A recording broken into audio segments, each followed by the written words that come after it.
Puji nama Tuhan, selamat pagi, shalom Bapak Ibu Saudara sekalian. Pada kesempatan kali ini, bulan yang baru, saya nggak tahu kenapa dari tadi di rumah tuh deg-degan. Biasanya kan udah sering ya kalau worship leader, mungkin kalau saya bilang deg-degan pasti kok deg-degan, kan udah sering, tapi nggak tahu hari ini tuh rasanya deg-degan sekali ya Bapak Ibu Saudara. Mari sama-sama kita pusatkan hati dan pikiran kita untuk menyenangkan hati Tuhan, melayani Tuhan lewat setiap pujian kita, hati kita. Kita mau tinggalkan sejenak aktivitas kita, keributan-keributan kita di rumah ataupun kesusahan kita mau datang dalam hadirat Tuhan, kita mau rasakan kasih Tuhan yang begitu besar untuk setiap kita. Kita mau minta Tuhan untuk penuhi hati kita dengan hadirat-Nya. Kami bersyukur Tuhan untuk pagi ini. Terima kasih Tuhan, terima kasih.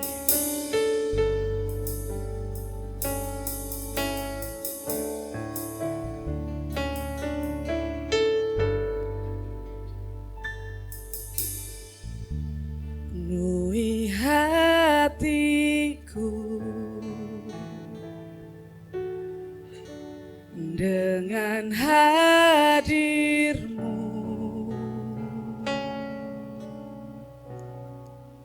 Ku rindu memandang wajah-Mu, oh Tuhan, di dalam kekudusan-Mu. Bawaku dekat dalam hati-Mu.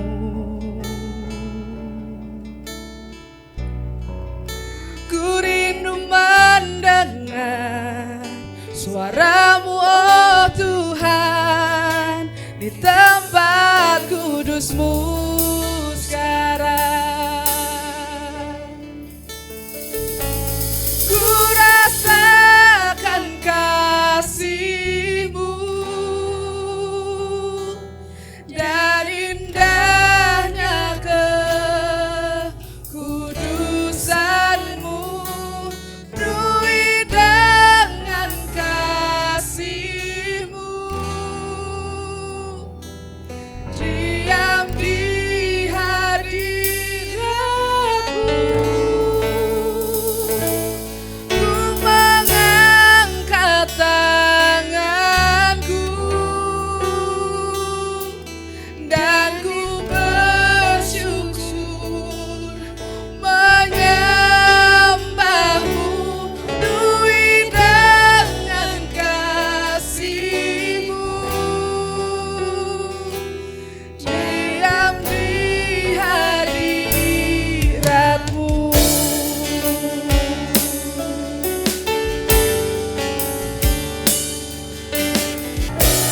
Bawa kami dekat, bawaku dekat dalam hati-Mu. Ku rindu mendengar suara-Mu, oh Tuhan, di tempat kudus-Mu sekarang. Ku rasakan kasih-Mu dan indahnya kekudusan-Mu. Penuhi dengan kasih-Mu,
buat kebaikan-Mu, penyertaan-Mu.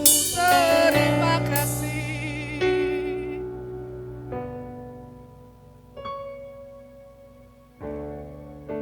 Kami mau sujud di altar-Mu Tuhan. Kami bawa segala persembahan kami, kehidupan kami.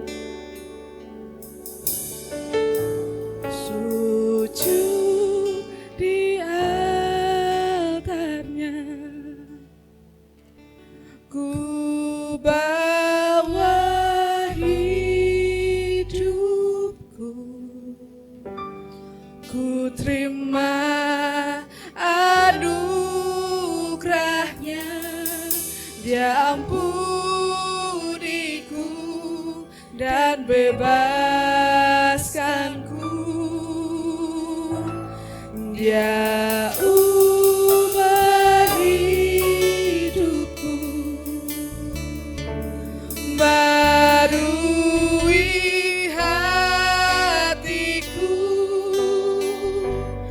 Sesuatu terjadi saat datang di altar-Nya. Sujud di altar-Nya. Ku bawa hidupku, ku terima anugerah-Nya. Ya ampuniku dan bebaskanku. Ya ubah hidupku, barui hatiku. Sesuatu terjadi saat datang di altar-Nya. Saya undang Bapak Ibu Saudara untuk bangkit berdiri. Sujud di altar-Nya. Ku bawa hidupku, ku terima anugerah-Nya. Ya ampuniku dan bebaskanku. Ya ubah hidupku, barui hatiku. Sesuatu terjadi saat datang di altar-Nya. Sesuatu terjadi, sesuatu terjadi, sesuatu terjadi. Sesuatu terjadi saat datang di altar-Nya.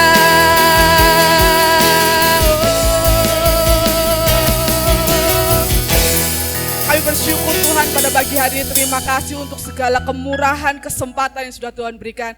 Sebentar Tuhan kami mau buka ibadah kami. Biarlah Tuhan setiap pujian kami menyukakan hati Tuhan. Di dalam nama Tuhan Yesus Kristus kami berdoa dan mengucap syukur. Haleluya. Amin. Shalom. Ada sukacita pada pagi hari ini Bapak Ibu Saudara. Tema baru, bulan yang baru. Tentunya Bapak Ibu Saudara sudah ada vibes itu suasana Natal gitu ya Bapak Ibu Saudara. Jadi sukacitanya mari kita bawa bersama-sama untuk memuji muliakan nama Tuhan. Tiba saatnya kami berkumpul bersatu.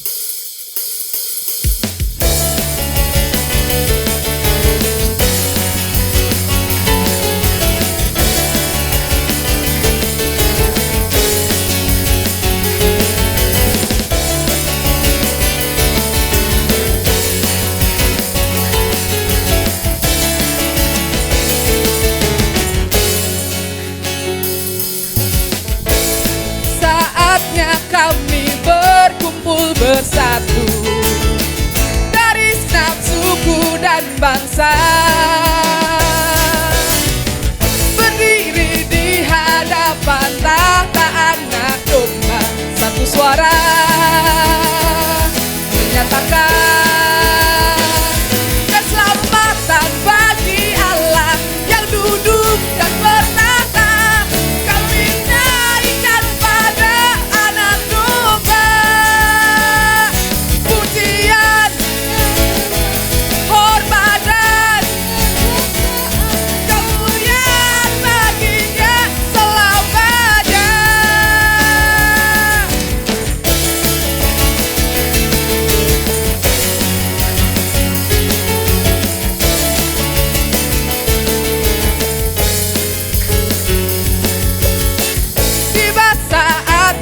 kami berkumpul bersatu dari segenap suku dan bangsa, berdiri di hadapan tahta Anak Domba, satu suara menyatakan keselamatan bagi Allah yang duduk dan bertata. Kami naikkan pada Anak Domba pujian dan kekuatan, hormat dan kemuliaan baginya selamanya. Keselamatan bagi Allah dan bertata. Kami naikkan pada Anak Domba pujian dan kekuatan, kekuasaan, kemuliaan baginya selamanya. Kemuliaan baginya selamanya. Kemuliaan baginya selamanya. Sorak-sorai yang membuat Tuhan kita, kami saudara percaya bahwa kita ketika melakukan kebenaran firman Tuhan, kehidupan kita itu senada dengan surga. Amin Bapak Ibu Saudara. Kita mau memuji Tuhan bahwa kita mau serukan bahwa senada dengan surga dengan kehidupan kita, perilaku kita, pikiran kita, hati kita. Terima kasih Tuhan.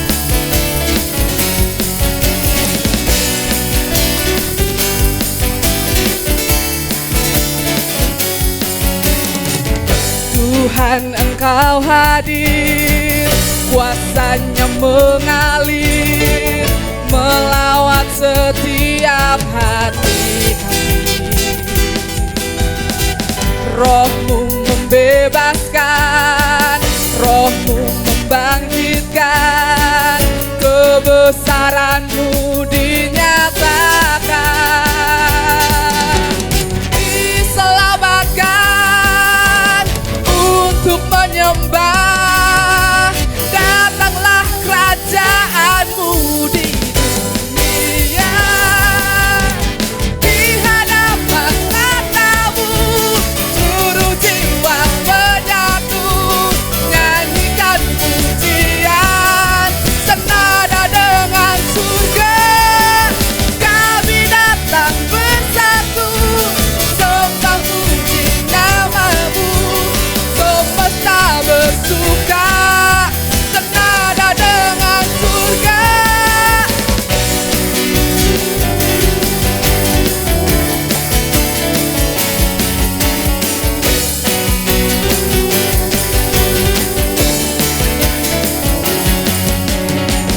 Tuhan Engkau hadir, kuasanya mengalir, melawat setiap hati.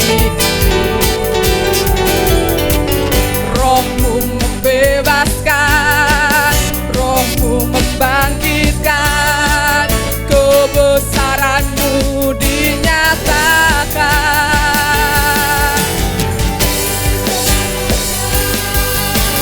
Untuk menyembah, datanglah kerajaan-Mu di dunia. Di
Bapak Ibu Saudara sekalian.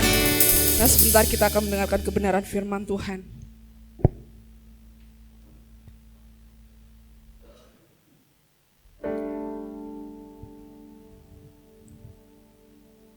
Engkau Bapa yang begitu mengasihi kami, mengampuni kami tanpa syarat Tuhan. Bahkan Tuhan yang tidak pernah mengingat lagi kesalahan-kesalahan kami.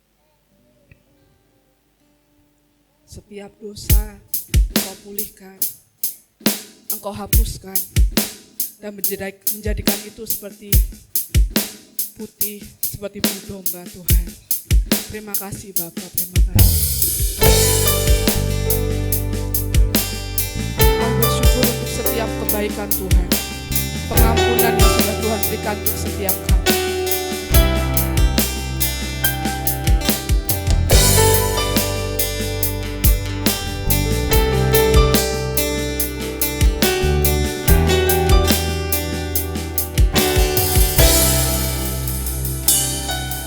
Kau lupakan diriku, kau ingatku adalah debu,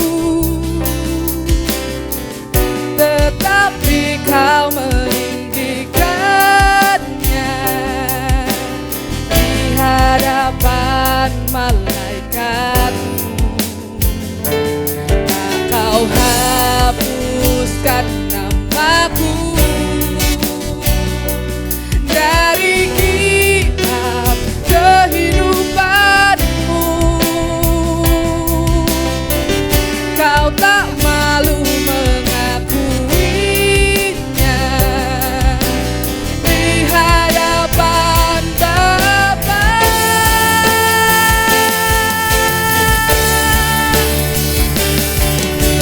Kau Allah yang tiada mengingat lagi segala kesalahanku yang telah Engkau ampuni.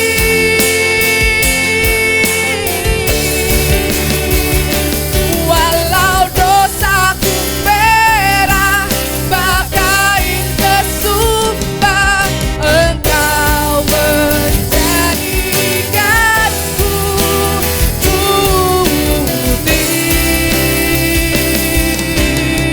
seputih bulu domba.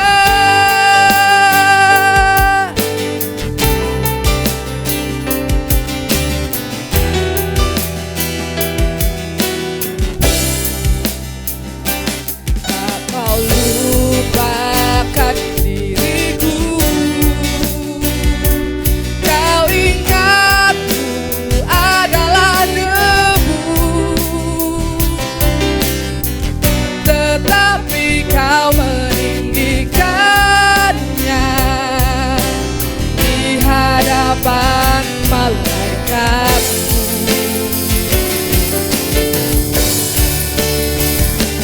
Tak kau hapuskan namaku dari kitab kehidupanmu. Kau tak malu mengakuinya di hadapan Bapa.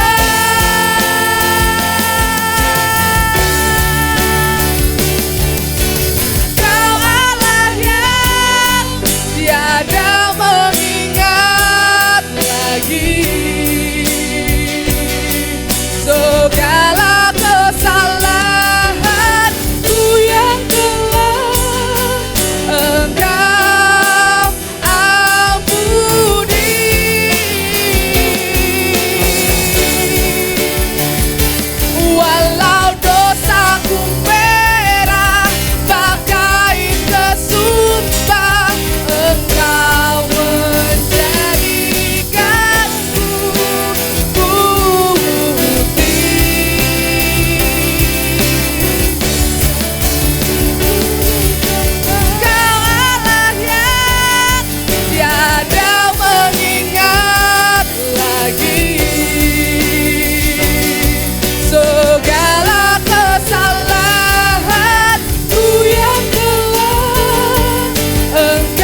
Kami persilakan kepada Bapak Gembala.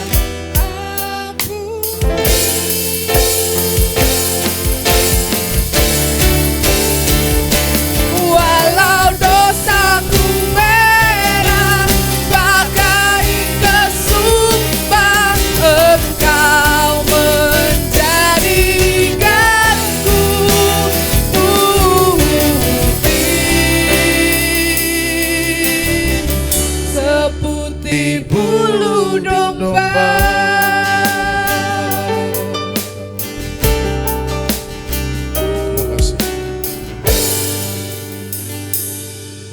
Allah Bapa yang kami sembah, Allah Bapa yang kami muliakan.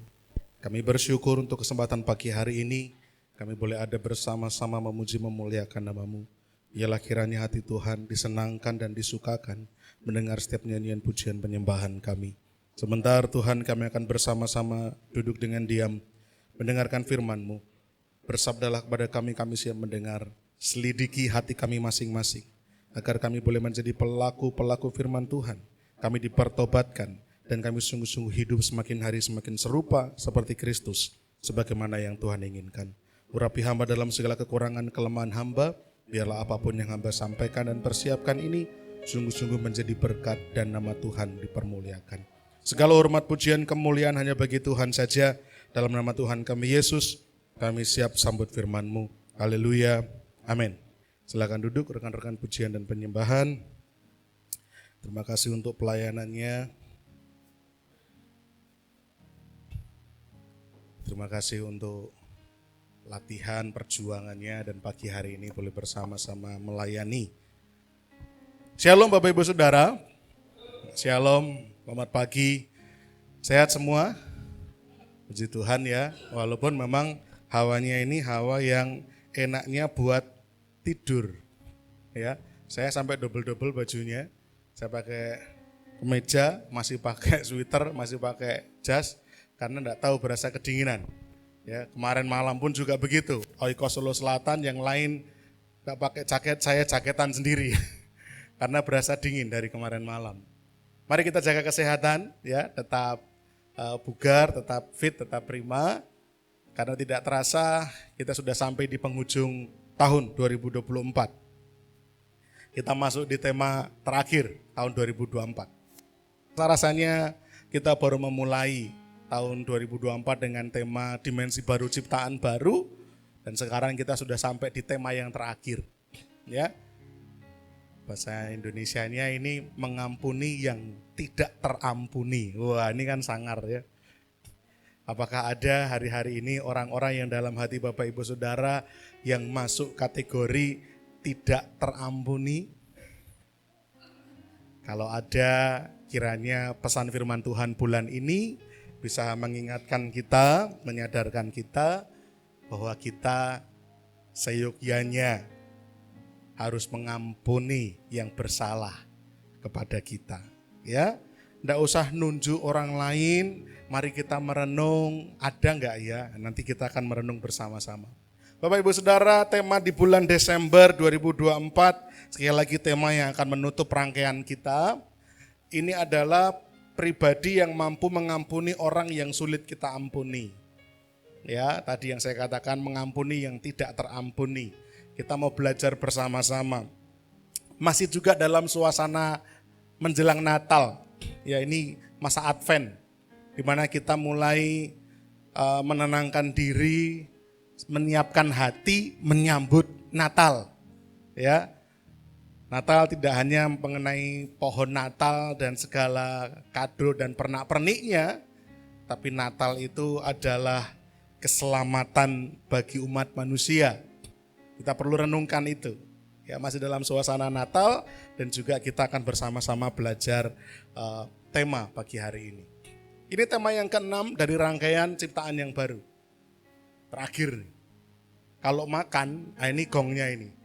Biasanya kalau makan nasi pecel, telurnya itu terakhir gitu ya. Karena yang paling enak ini gongnya gitu ya. Pokoknya yang disimpan terakhir. Udah disiap jaga terakhir, makan KFC itu kulitnya yang terakhir, gongnya. wis disiap, diman-man gitu, tahu-tahu dicomot temen kita. Rasanya terus mangkel gitu kan. Nah, ini tema yang terakhir, puncaknya. Pribadi yang mampu mengampuni orang lain, orang yang sulit kita ampuni, ya. Tema yang ke-6. Ayatnya di sini, Bapak Ibu Saudara. Saya akan berusaha dengan ringkas sederhana, ya, tanpa perlu banyak basa-basi untuk kita bisa langsung membahas poin demi poin secara tajam, ya. Siapkan hati Bapak Ibu Saudara. Kita akan baca Efesus 4 ayat 31 dan 32. Pria membaca ayat 31, wanita membaca ayat 32. Ya. Siap ya? Efesus 4 ayat 31 dan 32, pria 31, wanita 32. 2, 3. Segala kepahitan, kegeraman, kemarahan, pertikaian dan fitnah hendaklah dibuang dari antara kamu, demikian pula segala kejahatan.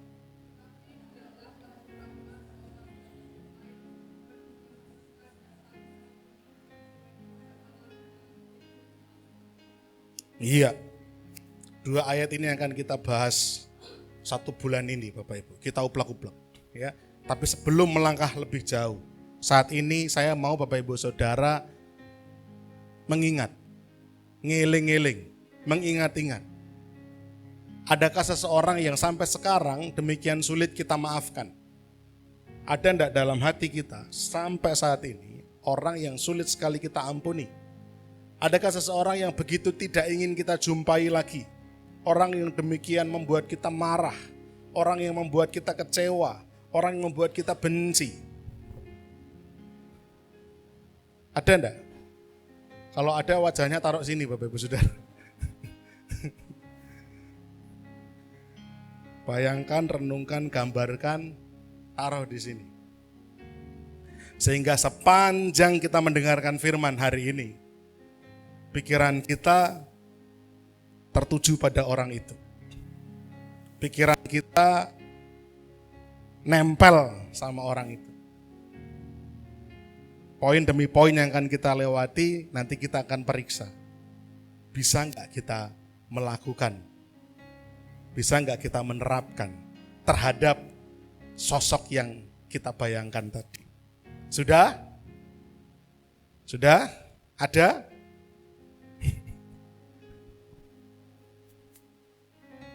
Sudah? Sudah ya? Sudah? Amin apa aman? Apa ampun? Sudah ya? Kalau sudah, kita masuk. Sebelum kita bahas ayat tadi, saya merenung setidaknya ada 3 alasan yang mendasar. Mengapa Allah begitu menginginkan kita mengampuni? Setidaknya ada 3 alasan yang mendasar kenapa Allah begitu menginginkan kita mengampuni orang itu. Saya mencoba merenungkan dari kacamata Injil, dari lensa Injil. Kenapa sebenarnya kok demikian tegas, demikian keras penekanan Allah tentang pengampunan?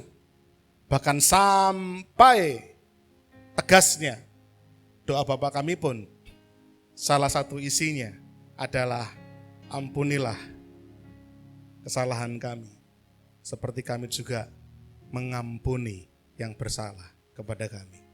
Perihal pengampunan begitu ditekankan oleh Allah. Nah, setidaknya ada 3 alasan yang mendasar ini. Yang pertama, karena mengampuni itu perintah Tuhan langsung. Mengampuni itu perintah Tuhan langsung. Tuhan begitu menginginkan kita mengampuni sebagaimana kita sudah diampuni. Saya membayangkan betapa gregetannya Allah Bapa ketika terus melihat kita nggak mau ngampuni orang lain. Betapa gregetannya Allah melihat kita nggak mau mengampuni orang lain, padahal kita sendiri adalah orang yang diampuni. Sehingga Allah memerintahkan, ampunilah sesamamu. Alasan kedua, karena mengampuni itu membebaskan kita dari akar pahit.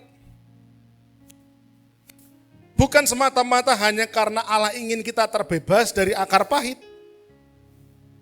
Tetapi ketika saya merenungkan dari lensa Injil, kenapa Allah begitu mau kita mengampuni? Karena pemberitaan Injil tidak akan pernah bisa dilakukan oleh orang yang belum bisa mengampuni. Pemberitaan Injil paling efektif lahir dari pribadi yang sudah dipulihkan. Kalau Bapak Ibu Saudara belum dipulihkan, masih sulit mengampuni orang lain, bagaimana mau menceritakan bahwa Allah kita Allah yang mengampuni segala dosa kita? Wong kita sendiri tidak bisa mengampuni. Bagaimana kita bisa menjelaskan kepada orang yang tidak mengenal Tuhan tentang Tuhan yang sangat menyayangi dan mengasihi, kalau kita sendiri pribadi yang tidak bisa mengasihi? Alasan yang ketiga, alasan mendasar, karena mengampuni itu memungkinkan pemulihan hubungan terjadi, sehingga ada rekonsiliasi. Bapak Ibu Saudara, rekonsiliasi itu tema utama Injil. Rekonsiliasi itu tema utama dari kabar baik. Pemulihan hubungan Allah dengan manusia yang juga memungkinkan terjadinya pemulihan manusia dengan manusia. Saya sudah katakan berulang-ulang, kita sudah pernah bahas sering kali bahwa dosa itu tidak hanya memisahkan hubungan Tuhan dengan manusia, tetapi juga memisahkan hubungan manusia dengan manusia. Ketika Adam dan Hawa jatuh dalam dosa, mereka begitu takut ketemu dengan Allah karena mereka tahu mereka bersalah. Tapi ternyata tidak berhenti di situ, Adam dan Hawa pun tiba-tiba jadi berantem sendiri. Bapak Ibu Saudara, dosa merusak hubungan manusia dengan Allah dan merusak hubungan manusia dengan sesama. Nah, dengan kita mengampuni, ada rekonsiliasi antar manusia dengan manusia. Misalkan saya sulit mengampuni Vincent. Dengan saya mengampuni Vincent, maka terjadi pemulihan hubungan saya dan Vincent. Karena rekonsiliasi atau pemulihan hubungan selalu menjadi tema utama Injil. Nah, setidaknya 3 alasan utama ini yang sangat mendasari kenapa orang Kristen itu kok lekat sekali dengan mengampuni. Karena itu perintah Tuhan. Karena Tuhan mau membebaskan kita dari akar pahit yang menghalangi kita untuk sulit memberitakan Injil. Dan Tuhan mau kita hubungan itu dipulihkan. Ketika hubungan dipulihkan, orang tersebut bisa dengan lebih mudah untuk membuka telinganya terhadap kabar baik. Bapak Ibu Saudara, 3 hal ini menjadi alasan mendasar yang saya renungkan. Sebelum kita melangkah lebih jauh, ya. Coba pikirkan baik-baik orang tadi, ya. Kemudian, sudahkah kita taat kepada Tuhan untuk mengampuni orang itu? Apakah kita nggak mau terbebas dari akar pahit terhadap orang itu? Apakah kita nggak mau hubungan kita mengalami pemulihan terhadap orang itu? Jawab masing-masing dengan kejujuran. Ya. Sekarang kita masuk ayat ini. Kita akan bahas bersama-sama ayat ini, Bapak Ibu Saudara, yang menjadi ayat emas kita. Segala kepahitan, kegeraman, kemarahan, pertikaian, dan fitnah hendaklah dibuang dari antara kamu. Demikian pula segala kejahatan. Tapi hendaklah kamu ramah seorang terhadap yang lain, penuh kasih mesra, saling mengampuni, sebagaimana Allah di dalam Kristus telah mengampuni kamu. Kalau kita sudah bahas bersama-sama tadi 3 alasan mendasar, dan kemudian ayat yang jadi ayat emas kita ini, setidaknya kita bisa menangkap bahwa manusia baru atau ciptaan baru mengalami pemulihan. Yang dulu marah tidak lagi marah, yang dulu bohong tidak lagi bohong, yang dulu omong kotor tidak lagi omong kotor, dan lain sebagainya yang sudah kita bahas bulan-bulan lalu. Dan bulan ini berbicara dulu gak bisa ngampuni, sekarang bisa ngampuni. Bukan hanya untuk kepentingan dirinya sendiri itu semua, tapi juga untuk kepentingan agendanya Allah. Apa? Supaya Injil diberitakan. Jadi kalau kita masih sulit mengampuni, Bapak Ibu Saudara, peluang untuk membuat orang lain mendengar Injil dari mulut Bapak Ibu Saudara semakin kecil. Kalau kita belum bisa mengampuni, peluang untuk kita bisa mengabarkan kabar baik kepada orang lain makin kecil. Kenapa? Kita sendiri belum beres dalam hal mengampuni kesalahan. Artinya kita nggak ngerti bahwa kita ini sudah diampuni. Kita nggak paham tentang Injil, kita nggak paham kabar baik, sehingga kita akan mengalami kesulitan untuk bisa menyampaikan kabar baik. Pemulihan ini terjadi untuk supaya agenda Allah dijalankan, yaitu Injil diberitakan, jiwa-jiwa diselamatkan. Oleh karena itu, untuk membantu Bapak Ibu Saudara, tugas saya membantu diri saya sendiri dan bantu Bapak Ibu Saudara. Untuk saya bisa membantu Bapak Ibu Saudara dan mengampuni, kita mulai hari ini aja sekalian, start hari ini. Untuk bisa membantu, setidaknya renungkanlah 3 kebenaran ini. Kebenaran yang pertama apa? Yang pertama, hati yang cemar sulit mengampuni. Katakan hati yang cemar. Apa itu cemar? Apa Sen? Bayangan yang muncul aja. Kata cemar yang kamu pikirkan apa? Kotor. Hati yang cemar, hati yang kotor, itu akan mengalami kesulitan untuk mengampuni. Periksa hati kita masing-masing. Apakah masih dicemari kebencian? Bapak Ibu Saudara suka enggak sesuatu yang tercemar? Eli senang enggak sesuatu yang tercemar? Saya pernah cerita ya di sini ya, bagaimana saya, opa dan oma itu mau makan kari dicemari sama cere. Bener ya, coro kecil itu cere ya. Betul kan? Bayangkan. Kami tidak sedang ekstrim kuliner gitu loh ya. Kalau lagi ekstrim kuliner kan gak apa-apa ya. Kadang-kadang kan makan belalang, makan kubu-kubu, siang makan nasi, malam minum susu. Kita gak lagi ekstrim kuliner Bapak Ibu. Kita makan kari tapi dicemari yang tadi itu ya. Langsung hilang nafsu makan. Makanan selezat apapun kalau ada yang berenang-renang di situ kan kita juga kepikiran. Saya pikir tidak ada seorang pun di antara kita senang sesuatu yang tercemar. Tapi kenapa kita mau terus-menerus hidup dengan hati yang tercemar? Efesus 4 ayat 31 tadi bilang begini, segala kepahitan, kegeraman, kemarahan, pertikaian, dan fitnah hendaklah dibuang dari antara kamu. Demikian pula segala kejahatan. Segala kejahatan ini juga merujuk hal-hal yang di atasnya tadi.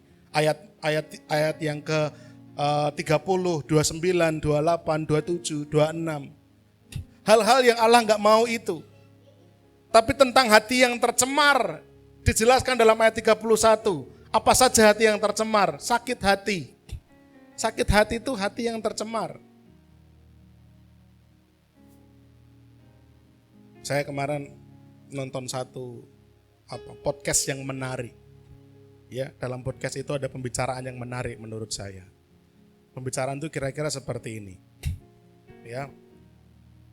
Orang ini nanya, misalkan, Wahyu, siapa orang yang paling bisa membuat kamu happy? Orang yang paling bisa membuat diri kita ini senang. Yang paling bisa ngontrol. Siapa? Sahabatmu lebih bisa ngontrol kamu. Bukan dirimu sendiri. Nah, ini kebenaran yang kadang kita lupa. Bahwa sebenarnya yang paling bisa menentukan kita ini happy atau enggak, itu diri kita sendiri. Tapi selama ini kita terlalu fokus sama orang lain. Ketika kita, yang lain mungkin jalan-jalan ke mana? Singapura, Malaysia mungkin ya. Kita cuma di rumah sambil nonton timnas gitu. Happy-nya sama kalau kita mengizinkan kita happy. Jadi pribadi yang paling menentukan kebahagiaan kita itu ternyata bukan orang lain, yaitu kita sendiri. Nah, rumus yang sama sekarang kita pakai. Kalau begitu, siapa pribadi yang paling bisa membuat kita kecewa? Dengan rumus yang sama. Siapa? Ternyata ya diri kita sendiri lagi. Loh kok bisa? Oh iya, Misalkan ada orang ngomong sama saya, kemarin saya motong ke rambut Niel. Yang tukang potong rambut itu kenal juga. Enggak gitu ya. Saudara bukan, sahabat bukan. Niel lagi dipotong, tiba-tiba orang ini nyeletuk, wah anaknya rambutnya bagus kalau papinya nggak ada rambutnya gitu. Bayangkan, istri saya sampai nahan ketawa. Kalau saya orang yang kira-kira gampang terpicu amarahnya, maksudmu apa gitu kan. Ragelem dibayar apa piye gitu misalkan, ya.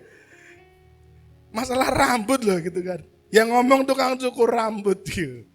Bapak Ibu Saudara, saya nggak mau ambil pusing, nggak peduli gitu kan.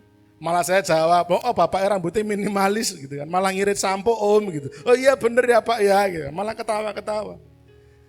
Orang lain mau ngomong kita gendut, mau ngomong kita kurus, mau ngomong kita hitam, mau ngomong kita mungkin putih banget gitu ya mungkin ya.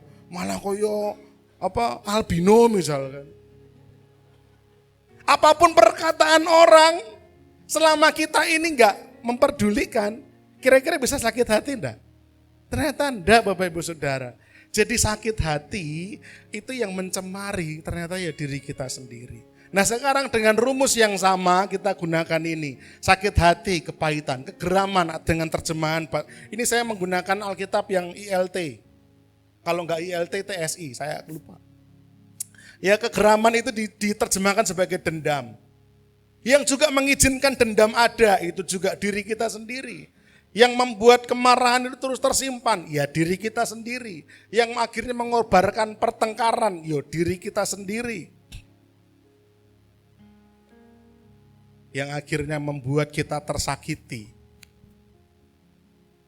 Dengan kita terfitnah, kemudian gantian memfitnah orang lain. Itu pun pintu masuknya ada pada diri kita sendiri. Ada kata-kata menarik yang kemarin saya baca. Kemenangan sejati bukan lahir dari perang. Kemenangan yang sejati itu lahir dari pengampunan. Bapak Ibu Saudara, mari bersama-sama coba kita renungkan baik-baik. Dengan rumus yang sama seperti yang tadi saya diskusikan dengan Mas Wahyu. Bahwa jangan-jangan selama ini permasalahannya bukan ada pada orang lain, tetapi permasalahannya ada pada diri kita sendiri. Bapak Ibu, harus kita pahami bahwa hati yang cemar itu punya konsekuensi. Konsekuensi pertama, ngerusak hubungan. Hati yang cemar tidak hanya menghancurkan hubungan kita dengan sesama, tapi juga hubungan kita dengan Tuhan. Yang menjadi ganjelan saya itu sama Vincent loh padahal.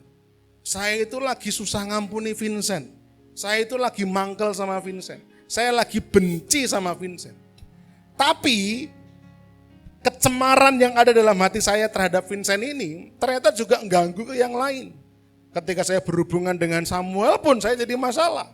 Saya berhubungan dengan Wahyu pun jadi masalah. Kenapa? Karena sumbernya udah masalah dulu. Hati saya masalah ini, tercemar. Nah, ternyata tidak hanya hubungan dengan sesama yang akhirnya menjadi rusak. Hubungan kita dengan Allah pun jadi rusak.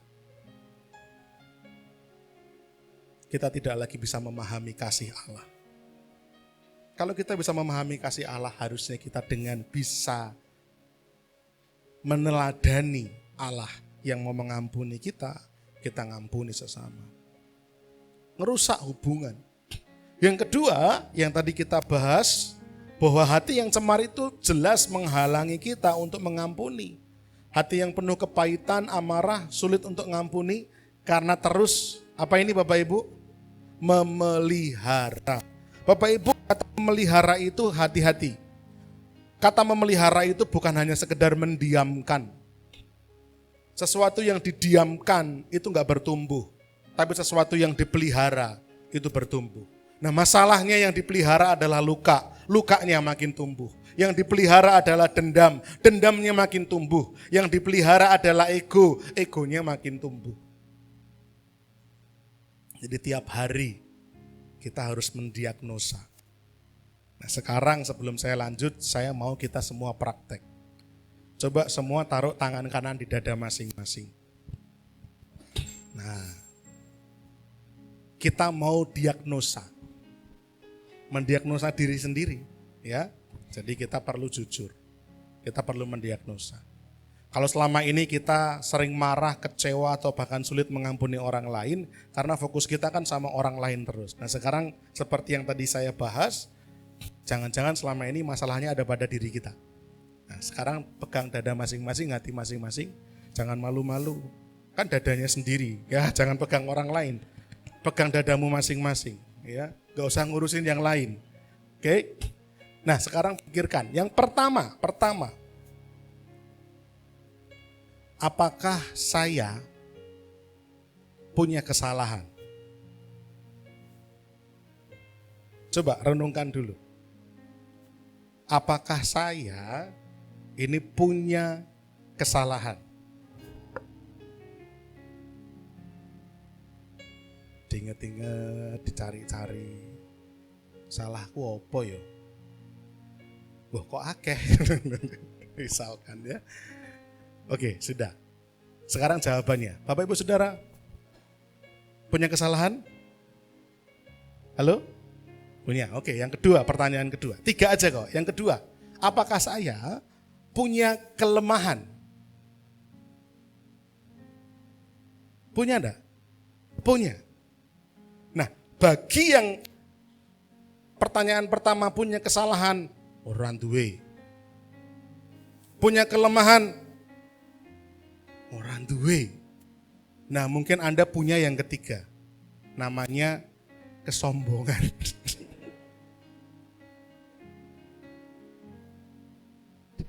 Kalau Bapak Ibu Saudara menjawab pertanyaan pertama punya kesalahan, enggak punya, saya enggak punya kesalahan. Bapak Ibu Saudara punya kelemahan, enggak punya. Berarti Bapak Ibu stok gudang kesombongan melimpah. Karena enggak bisa menemukan kesalahan dan kelemahan. Faktanya kita ini punya kesalahan. Faktanya kita punya kelemahan. Relatif. Jadi kenapa kita masih terus menyimpan kesalahan dan kelemahan orang lain? Wong toh kita juga melakukan. Cuma beda versi saja. Nah, kesalahan kelemahan kita diampuni oleh Allah. Sekarang bisakah kita mengampuni kesalahan dan kelemahan orang lain? Dah, boleh dibahas. Nanti enggak kesemutan. 3 langkah untuk kita bisa mengatasi hati yang tercemar. 3 langkah sederhana. Yang pertama, ayat yang kita baca tadi bilang segala kepahitan, kegeraman, dan lain seterusnya ya. Yang pertama, langkah pertama, sadari identifikasi racun hati Bapak Ibu Saudara. Tadi kan Bapak Ibu Saudara bilang punya kesalahan, punya kelemahan, punya. Nah apa itu? Coba disadari. Oh iya, penyakit hati saya ini dendam. Rasa-rasanya itu dia sudah menginjak-injak harga diri saya. Saya pengen menginjak-injak harga diri dia dan keluarganya. Wah, kan katanya dendam itu kan berlipat-lipat misalnya. Oh itu masalah hati kita. Diagnosa. Oh masalah hati saya adalah kepahitan. Saya enggak bermaksud membalas dendam anak Tuhan. Tapi saya cuma enggak mau aja ketemu. Saya cuma enggak mau aja lihat mukanya. Kalau lihat mukanya saya pengen muntah-muntah gitu kan. Karena ada kepahitan. Coba dicek. Didiagnosa. Yang mana? Sadari dan identifikasi racun hati Bapak Ibu. Setelah itu, ayat tadi berkatakan hendaklah dibuang di antara kamu. Nah, dibuang ini itu tindakan aktif. Yang harus buang itu Bapak Ibu Saudara, bukan Tuhan. Jadi Bapak Ibu Saudara nggak bisa berdoa seperti ini. Tuhan, buanglah kepahitan dalam hatiku. Nggak bisa.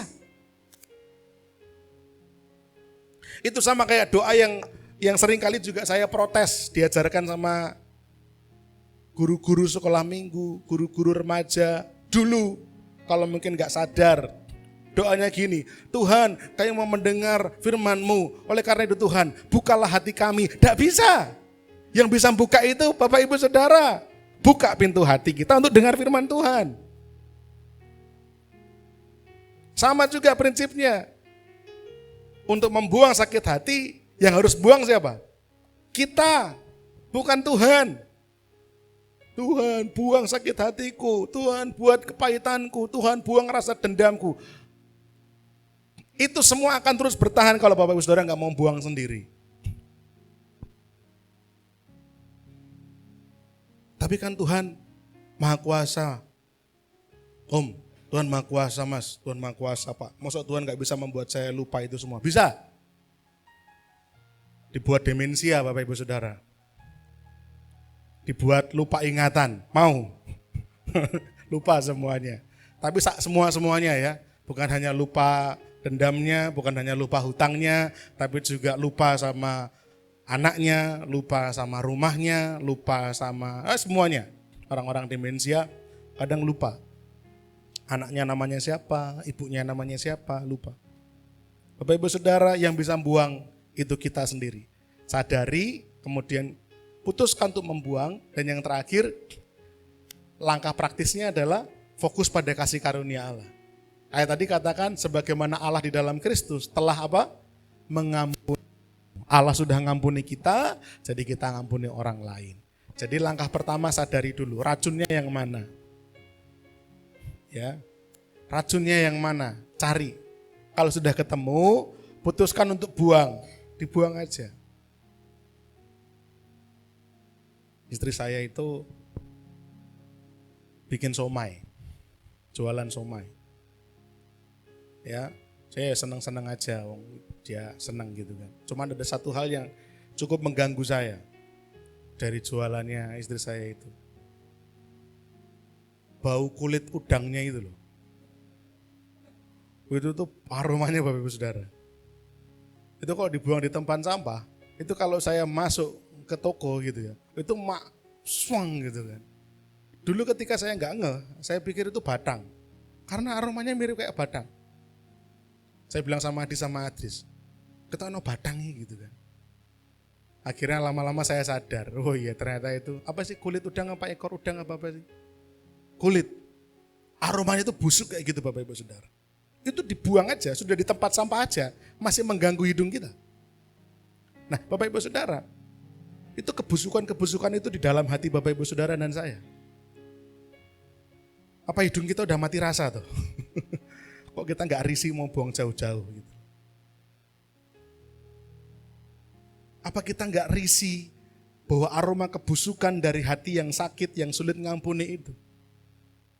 Loh, saya ngomong gini bukan karena saya itu sempurna. Saya dulu juga punya problem yang sama, nggak bisa maafkan orang lain, nggak bisa ngampuni orang lain, mangkel, sepet. Tapi begitu saya terus merenung, terus mendalami kasih karunia Allah, ternyata selama saya menyimpan itu semua, yang paling dirugikan itu bukan orang itu. Yang paling dirugikan bukan orang yang saya mangkel. Yang paling dirugikan siapa? Waku. Manyel kei gitu kan. Rugi saya. Bapak Ibu Saudara rugi. Itu baru kalau kita ngomongin diri kita sendiri. Belum kita ngomongin agendanya Allah tadi. Apa agenda Allah? Supaya kita bisa memberitakan kabar baik. Sudah kita rugi, Allah juga rugi. Hanya karena kita nggak mau ngampuni. Bapak Ibu, 3 langkah sederhana ini atasi hati yang tercemar. Tadi kita sudah mendiagnosa, dan saya berterima kasih Bapak Ibu Saudara jujur semua. Punya kesalahan nggak? Punya. Punya kelemahan nggak? Punya. Punya di sini ada. Nah kalau selama ini merasa punya kesalahan, punya kelemahan, tapi masih nggak mau ngampuni, hatinya cemar, yuk didiagnosa, dicari, kemudian dibuang. Dan fokus pada kasih karunia Allah. Terima kasih Tuhan, Tuhan sudah ngampuni saya, sekarang saya mengampuni orang lain. Yang kedua, kebenaran yang kedua. Kebenaran yang pertama tadi apa? Hati yang cemar, sulit ngampuni. Kebenaran yang kedua, ternyata kasih yang sejati itu bertumbuh. Jadi Efesus itu indah sekali. Surat Paulus kepada jemaat Efesus itu ngomongin manusia baru, itu gak pernah bisa lepas dari yang namanya pertumbuhan. Kedewasaan, pertumbuhan. Gak bisa. Termasuk kasih, itu ternyata perlu proses bertumbuh. Kasih yang sejati gak kerdil Bapak Ibu. Kasih akan terus mau belajar dan bertumbuh. Efesus 4 ayat 32. Tapi hendaklah kamu ramah seorang terhadap yang lain, penuh kasih mesra dan saling mengampuni. Tadi saya katakan bahwa surat Rasul Paulus di Efesus itu unik. Karena ada penekanan tentang pertumbuhan iman. Pertumbuhan karakter yang bertahap menuju keserupaan Kristus. Nah sama halnya terhadap pertumbuhan iman tadi, pertumbuhan karakter serupa Kristus, kasih sebagai bagian daripada karakter manusia baru, itu pun ternyata juga ikut mengalami pertumbuhan. Seiring berjalannya pertumbuhan rohani kita, kasih kita juga bertumbuh. Itu otomatis gitu Bapak Ibu. Jadi Rasul Paulus itu menekankan bahwa ayo kita orang-orang Kristen harus bertumbuh. Jangan mau kerdil. Harus bertumbuh. Kasih itu bertumbuh. Bulan lalu kita belajar ini. Bahwa relasi kita dengan Roh Kudus pun mengalami pertumbuhan. Diawali dengan menerima, kemudian dipenuhi, dipimpin, bersekutu. Bahkan terakhir paling top menurut Rasul Paulus itu menjadi tawanan roh. Atau hidupnya sepenuhnya dikendalikan oleh Roh Kudus. Nah, relasi dengan Roh Kudus pun mengalami pertumbuhan, sama halnya kasih itu pun juga mengalami pertumbuhan menjadi makin sempurna. Tahap awal dari kasih itu ramah. Ramah itu kira-kira menunjukkan kebaikan hati dengan senyuman. Ramah. Dengan pembicaraan atau kata-kata perkataan yang baik dan kebaikan yang sederhana. Itu ramah. Senyum gitu ya. Pagi Bu, pagi Pak, itu ramah. Ya. Enggak terus pagi Bu Asher, Bu Kristiani, Bu Indri sudah shalom selamat pagi. Itu enggak ramah Bapak Ibu. Enggak ramah. Ya. Bahkan saya melihat di beberapa gereja itu Asher itu pakai latihan loh Bapak Ibu Saudara. Enggak cuman musik sama pemimpin pujian. Asher itu pakai latihan.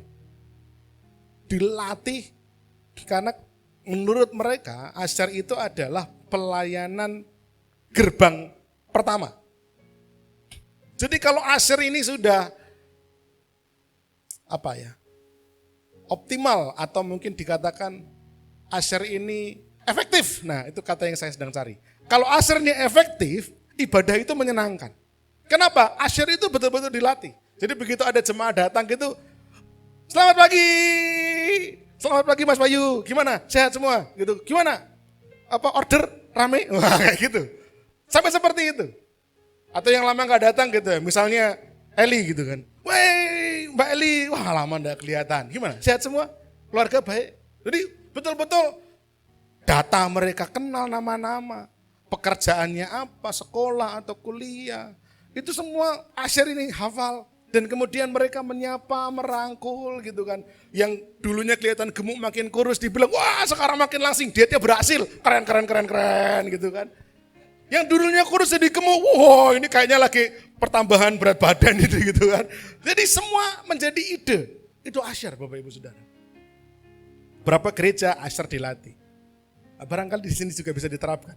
Ada yang mungkin punya ide untuk melatih Asher, Bapak Ibu Saudara. Boleh, Pak Andreas, siapa tahu mungkin ada rekan-rekan di HG yang bisa di Asher, semangat Asher itu. Bahkan anak kecil Bapak Ibu dijadikan Asher, anak kecil.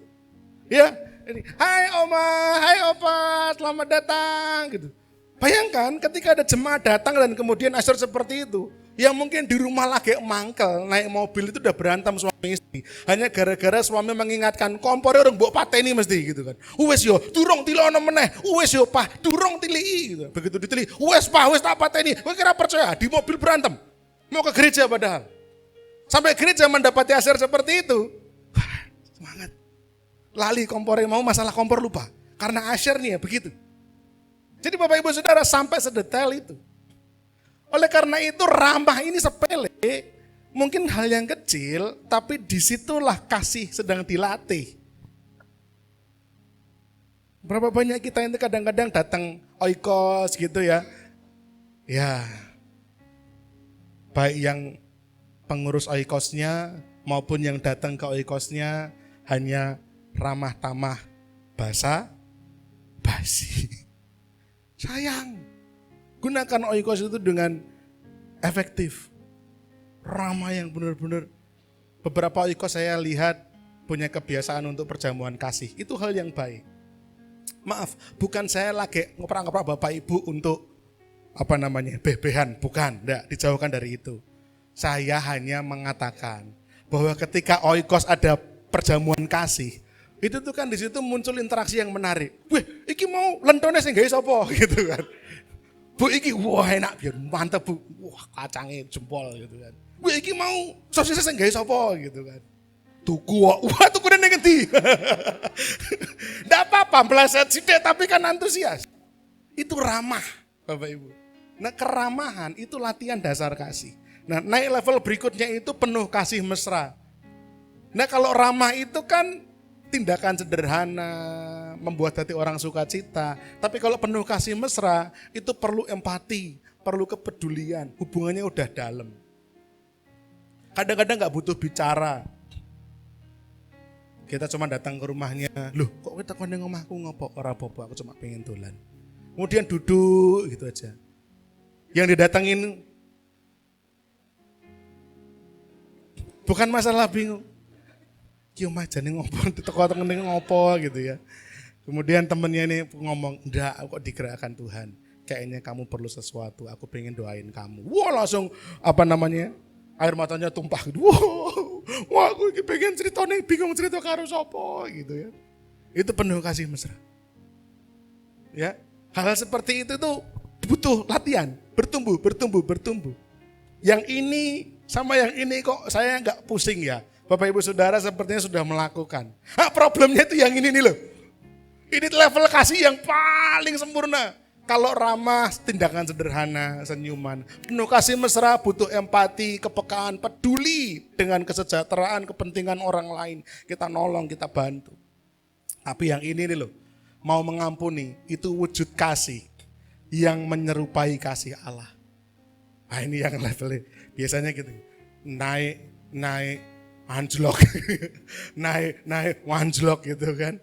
Tapi ayo, karena bulan ini kok temanya itu, ya bukan kok ya maksudnya wis direncanakan kok gitu ya. Ya mari kita praktek. Saya ngerti kok Pak Bu, rasanya kayak gitu saya ngerti. Gimana datang ke gereja itu, ngelihat wajah orang ini, rasanya itu ngelihat tuh pengen, apalagi pemimpin pujian. Dalam hati saya tuh ngomong mutok ngono gitu kan. Apa Pak Heri namanya? Kemetak Pak. Kemetak itu bahasa Jawa simpel tapi diterjemahkan rodok dawa. Kemetak itu orang tersebut rasanya membuat kita ingin ngetak, nah itu loh, itu kan panjang. Indonesia rodok panjang Bapak Ibu. Kalau bahasa Jawa cuma satu, kemetak gitu aja. Rasanya gitu karena orang ini kalau di bawah itu ngomongnya ya ampun nyakitinnya gitu ya. Tapi di mimbar gitu, apalagi BL gitu loh. Makanya BL hati-hati ya Mbak Dita, Mas Adri hati-hati loh ya. Hati-hati. Saya juga khotbah ini ya hati-hati. Ya, BL tapi kan kalau khotbah kan ngomong blang. Kalau BL itu kan kadang-kadang mendayu-dayu ya. Karena musik kan. Karena kan diringi musik gitu. Vincent kan pilih kasih gitu. Nah, kalau Dita ngomong diringi, saya ngomong enggak diringi sama Vincent ini. Mungkin kalau saya diringi saya juga ndayu-ndayu ya kan. Kalau khotbah enggak ndayu-ndayu, blang. Tapi kalau pujian kan gitu. Mbak Dita misalkan tadi. Mari kita masuk dalam hadirat Tuhan. Kita siapkan hati kita. Kita periksa hati kita. Bayangkan ngomong begitu. Saya di bawah sana. Periksa hati. Omonganmu yang kayak ngono gitu kan. Itu perasaan saya Bapak Ibu. Yang pernah ngalami ngacong ya. Masa saya dewe. Yo, saya nggak sendirian dong di sini. Mbak Rani pernah itu. Lah sampai gurunya begitu, wah ngerasa gitu Yohan Om Daniel. Saya ngerasa gitu Bapak Ibu. Betul. Nggak enak rasanya. Kalau saya orang Kristen lama, saya pelayan Tuhan. Ketika saya duduk di kursi jemaat dan melihat orang yang saya benci, orang sedang sulit ampuni ini, ngomong kayak gitu. Dalam hati ini kan pengen aku tak mulih wae. Betul enggak? Tapi sebagai orang Kristen lama, kita ngerti toh kalau di tengah-tengah ibadah kita pulang, kita sedang mencoreng muka kita sendiri. Kayak ono masalah apa kuwi? Kayak mulai iki RCTI Racedroy gitu kan. Pelayan Tuhan mutungan kan gitu. Jadi kita tahan sampai akhir. Aduh rasanya gitu. Bapak Ibu itu enggak enak, tapi puji syukur, puji Tuhan. Hal-hal kayak gitu sekarang terlewatkan. Ya sudahlah, orang lain mau ngomong apa sama saya sekarang. Ya, Bukan karena Petrus kita juga seenak hati, enggak. Tapi saya tidak mau menyimpan kayak gitu di hati, rugi sendiri. Makanya mudanya saya itu ketok tua. Mungkin nyimpan marah gitu ya. Begitu sekarang ya goreng ini terus Bapak Ibu. Dari dulu tuh saya gini-gini aja terus. Bapak saya juga gitu-gitu aja terus kan. Saya curiga dulu mudanya mungkin juga nyimpan marah banyak gitu. Tapi begitu tua, karena sudah enggak peduli orang udah matang gitu ya. Ya segitu-segitu aja, amat. Kalau saya ketemu rekan-rekan beliau yang umuran udah ketok tua banyak. Ketok tua banget gitu ya. Masih itu masalah ini. Udah bisa ngampuni. Ya. Awet muda. Jadi Bapak Ibu Saudara sekarang yang mukanya kelihatan tua.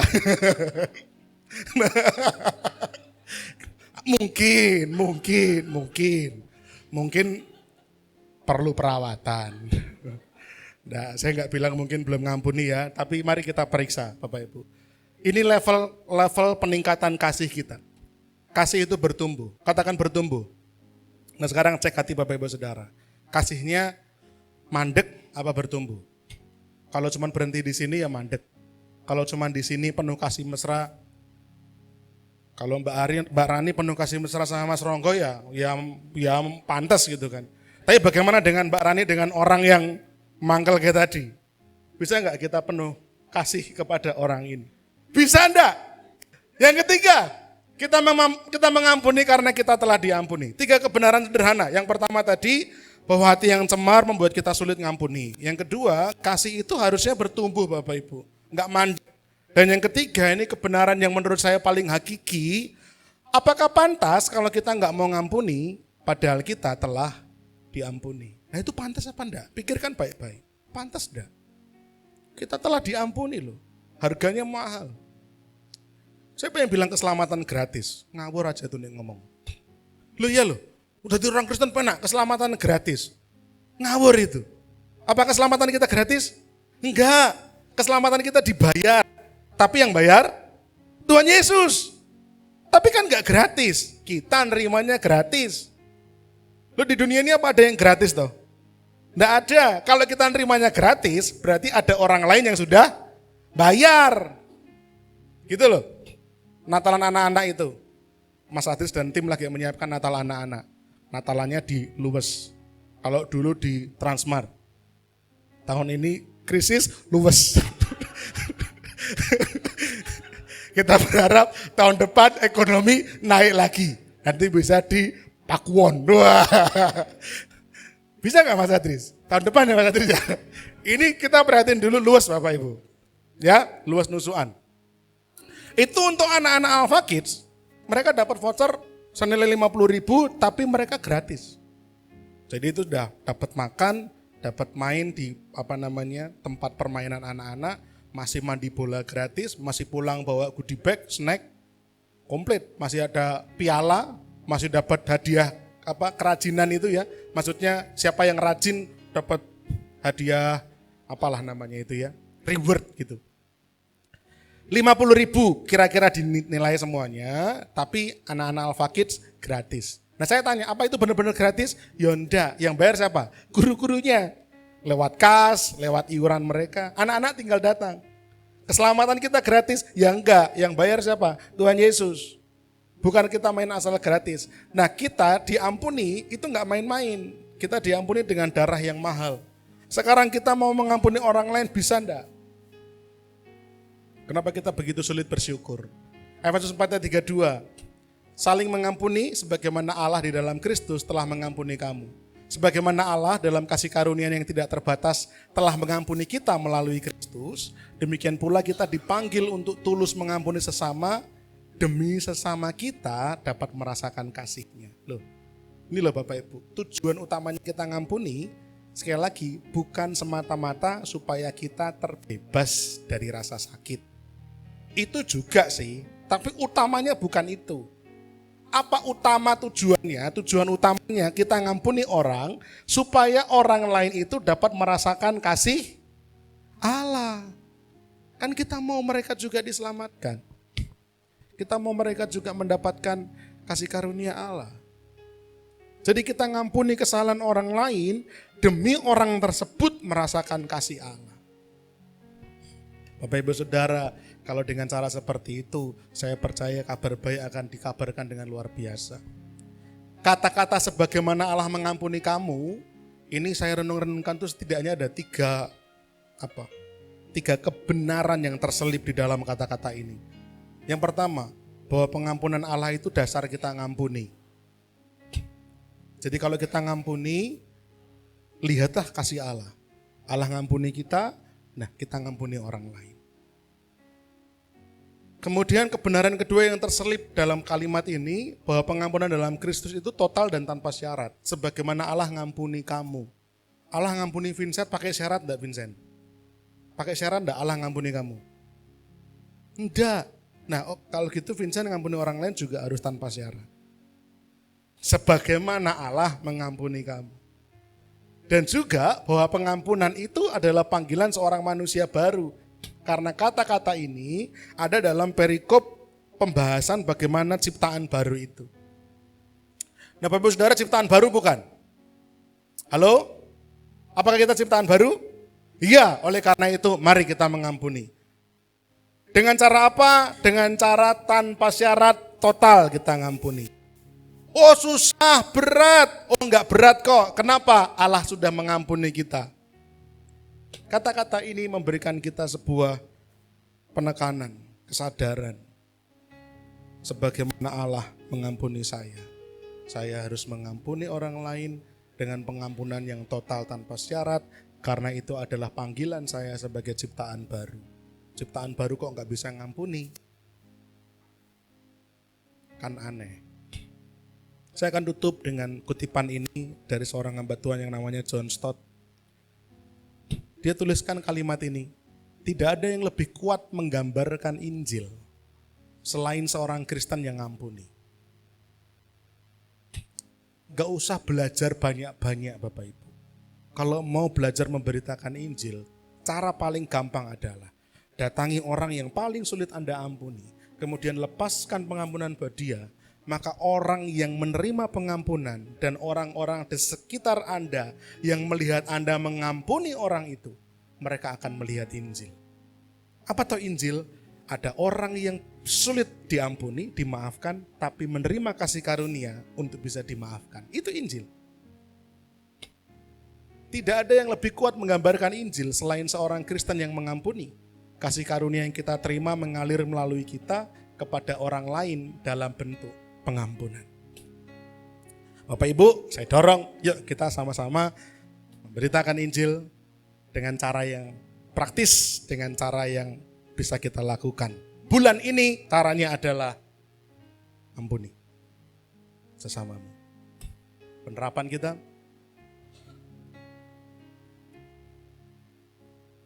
macet ya. Mari kita diagnosa apakah ada penyakit hati yang masih mencemari. Latih kasih kita agar terus bertumbuh makin sempurna. Kemudian ambil keputusan untuk bersedia mengampuni yang bersalah. Karena kita pun telah diampuni. Sederhana. Sebenarnya khotbah pengampunan gak perlu rumit-rumit. Yang rumit adalah hati kita yang terus-menerus ngeyel, gak mau ngampuni orang. Tuhan memberkati, saya minta pelayan pujian dan penyembahan, main musik boleh maju ke depan. Mari bersama-sama kita akan renungkan firman Tuhan sambil menyiapkan hati untuk menerima perjamuan kudus.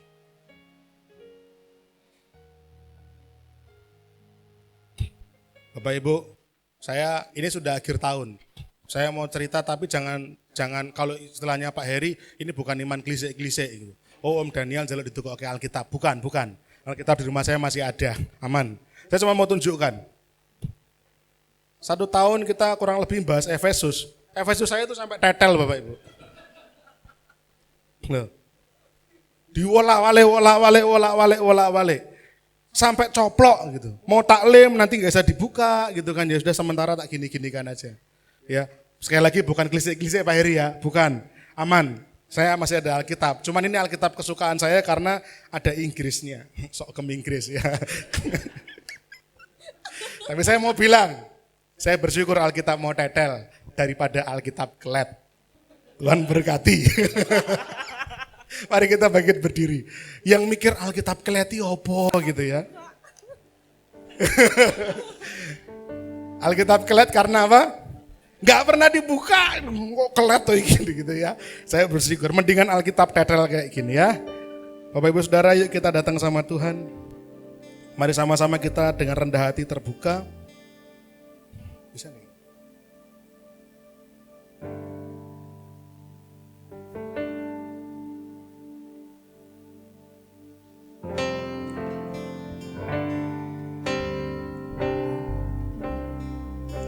Bapak Ibu Saudara, kita naikkan satu lagu, ini lagu lama sebenarnya. Pak Andreas boleh tolong dibantu. Kata-katanya begini, ketika hatiku telah disakiti. Bisa ya? Yuk kita nyanyi yuk. Ajarku memberi, hati mengampuni, ketika hidupku telah dihakimi. Ajarku memberi, hati mengasihi.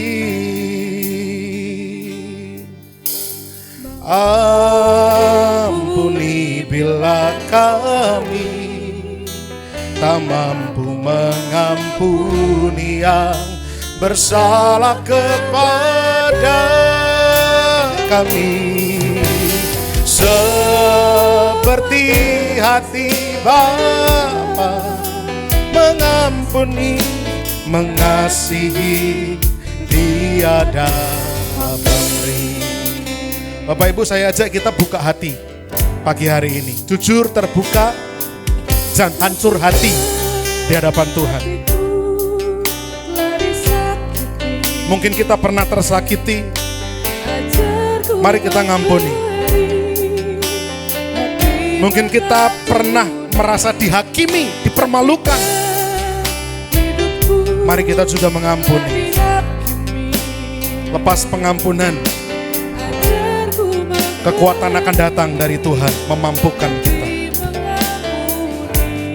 Mari katakan ampuni bersama-sama. Ampuni bila kami tak mampu mengampuni yang bersalah kepada kami. Seperti hati Bapa mengampuni, mengasihi, tiada pamrih. Sekali lagi Bapak Ibu, kita mau taruh tangan kita di dada masing-masing.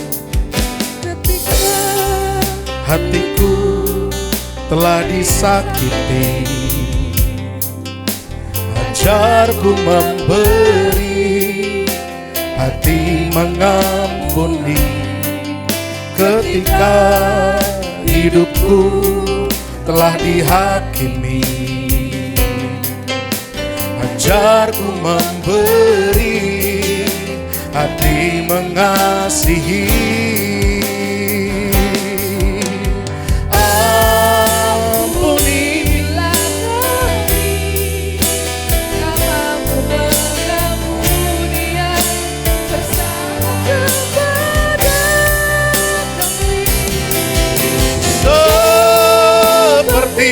Hati Bapa mengampuni, mengasihi, tiada pamrih. Ampuni, ampuni bila kami tak mampu mengampuni yang bersalah kepada kami. Seperti hati Bapa mengampuni, mengasihi, tiada pamrih. Ampuni, ampuni. Saya mau dengar nomor Bapak Iwan dan Bapak Andreas. Boleh maju ke depan.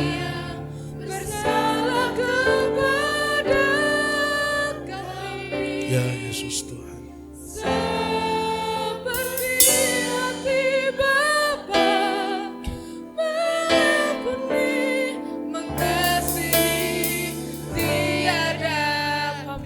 Bapak Ibu Saudara, coba renungkan baik-baik wajah orang itu yang begitu menjengkelkan, yang begitu mengecewakan, yang membuat kita marah, membuat kita kecewa, dendam, akar pahit.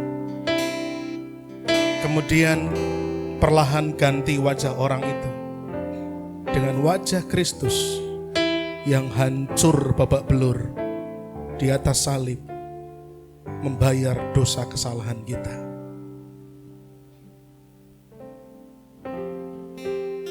Masihkah kita mau ngeyel, tidak mau ngampuni orang? Padahal Kristus telah mengampuni kita. Mari dengan hati yang terbuka ambil keputusan pagi ini. Aku mau ngampuni orang itu. Di dalam nama Yesus aku lepas pengampunan untuk dia. Aku mengasihi dia. Aku memaafkan dia. Berkati orang itu. Bapak Ibu Saudara, bukankah kita adalah anak-anak Allah? Semestinya kita memiliki sifat yang sama seperti Allah. Allah telah mengampuni kita. Maukah kita mengampuni sesama kita? Mari kita mengangkat kedua tangan kita. Dengan hati yang terbuka sekali lagi kita katakan,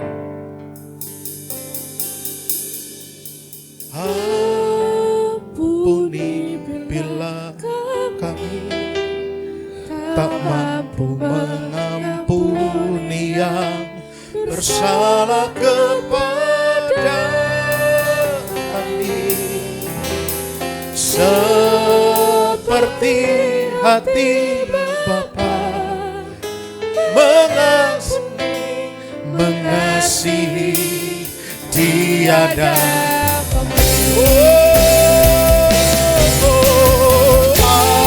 ampuni bila kami tak mampu mengampuni yang bersalah kepada Tuhan, mampukan kami. Tuhan, tolonglah kami. Roh Kudus, kuatkan kami. Mengasihi tiada. Sekali lagi Bapak Ibu Saudara, dengan kerendahan hati katakan, ampuni bila kami tak mampu mengampuni yang bersalah kepada kami, seperti hati Bapa mengampuni, mengasihi tiada pamrih. Seperti hati Bapa, seperti hati Bapa mengampuni, mengasihi tiada pamrih. Kami percaya siang hari ini kemenangan ada bersama dengan kami. Kami melepaskan kemarahan kami. Kami melepaskan sakit hati kami. Kami melepaskan kepahitan yang selama ini mencemari hati kami, Tuhan. Dengan memandang pada kayu salib, betapa Tuhan hancur lebur demi mengampuni kami. Maka kami pun rela mengampuni sesama kami. Dengan kasih Allah kami dimampukan. Hati kami dibebaskan, hati kami dimerdekakan. Roh Kudus, terima kasih untuk kekuatan dari-Mu. Bapa di sorga, biarlah firman pada pagi hari ini tidak hanya menjadi wawasan bagi kami, tapi boleh kami lakukan, kami praktekkan agar hidup kami menjadi hidup yang berkemenangan. Terima kasih Tuhan, dan terlebih Tuhan, kalau pada siang hari ini kami akan bersama-sama ambil bagian dalam perjamuan kudus, biarlah hati kami layak dan pantas untuk kami boleh ambil bagian dalam perjamuan kudus, menyatu dengan tubuh-Mu dan darah-Mu, seraya mengingat betapa mahal harga yang Kau bayar untuk keselamatan kami. Berkati para pelayan-Mu, Pak Andreas, Pak Iwan, juga hamba, agar kami dilayakkan melayani dengan kebenaran di hadapan Allah. Bersama-sama kami akan ambil bagian dalam perjamuan kudus, dalam nama Tuhan kami Yesus. Kami bersyukur berdoa. Haleluya. Amin. Jemaat Tuhan dipersilakan duduk. Kita naikkan pujian ini dari awal sambil kita merenungkan perjamuan kudus yang akan kita terima.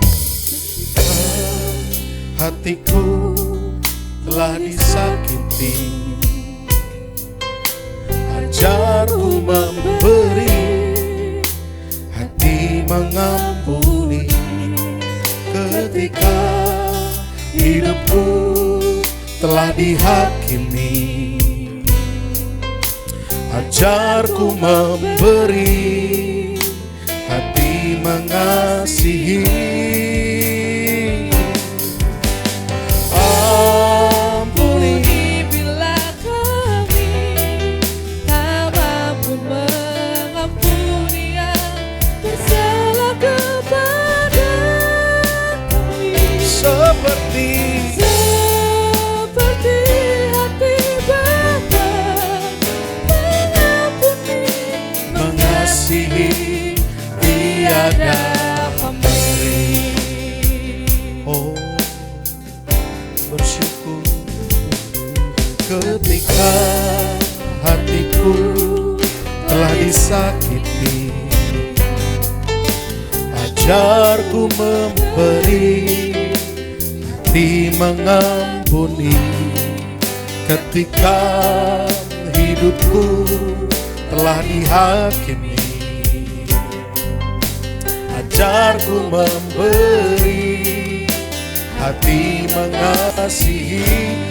Mari saya undang bagi berdiri bersama-sama Bapak Ibu. Ampuni bila kami tak mampu mengampuni yang bersalah kepada kami, Seperti hati Bapa mengampuni, mengasihi, tiada pamrih. Seperti hati Bapa, seperti hati Bapa mengampuni, mengasihi, tiada pamrih. Terima kasih Tuhan untuk keteladanan yang Allah telah berikan bagi kami dengan mengampuni kami, menebus kami bahkan ketika kami masih berdosa. Demikianlah halnya harusnya kami mengampuni bahkan ketika orang tersebut masih menjengkelkan bagi kami. Terima kasih Tuhan untuk berkat firman-Mu, dan bersama-sama kami akan ambil bagian dalam perjamuan kudus-Mu Tuhan. Jemaat Tuhan, sebelum kita bersama-sama bagian dalam perjamuan kudus, mari kita merenung sejenak bahwa sejatinya kita pantas binasa karena dosa, kesalahan, dan pelanggaran kita. Tapi karena begitu besar kasih Allah akan dunia ini, sehingga Ia mengaruniakan Yesus Kristus putranya yang tunggal, supaya barang siapa yang percaya kepadanya tidak binasa melainkan beroleh hidup yang kekal. Mari kita bersyukur kepada Tuhan.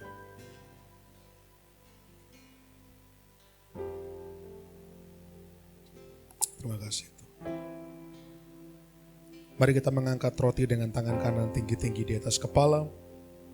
Demikian tertulis firman Tuhan, sebab apa yang telah kuteruskan kepadamu, telah aku terima dari Tuhan, yaitu bahwa Tuhan Yesus, pada malam waktu Ia diserahkan, mengambil roti dan sesudah itu Ia mengucap syukur atasnya. Ia memecah-mecahkannya dan berkata, inilah tubuhku yang diserahkan bagi kamu, perbuatlah ini menjadi peringatan akan aku. Mari kita makan bersama-sama dengan percaya dalam nama Tuhan Yesus Kristus.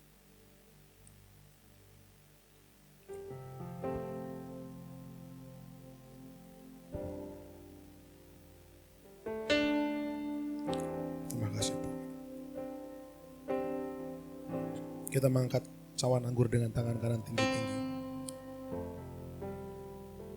Demikian juga Yesus mengambil cawan sesudah makan, lalu berkata, cawan ini adalah perjanjian baru yang dimeteraikan oleh darahku. Perbuatlah ini setiap kali kamu meminumnya menjadi peringatan akan aku. Mari kita minum bersama-sama dengan percaya dalam nama Tuhan Yesus Kristus.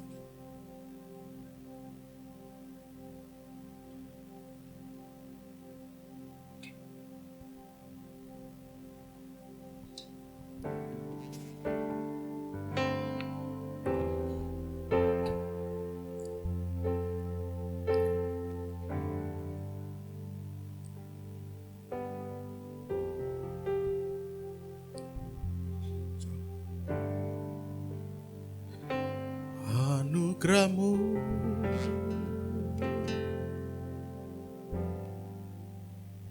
Anugerahmu.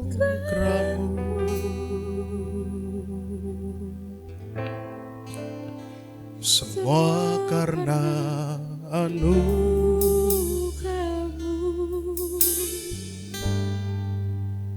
bukan karena kekuatanku.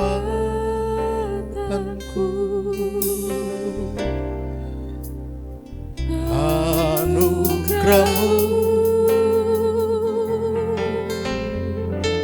Nikmati anugerah Tuhan. Anugerahmu Tuhan, kasih dan sayangmu, sumber kekuatan bagiku. Mari tenggelam bersama dalam anugerah Tuhan.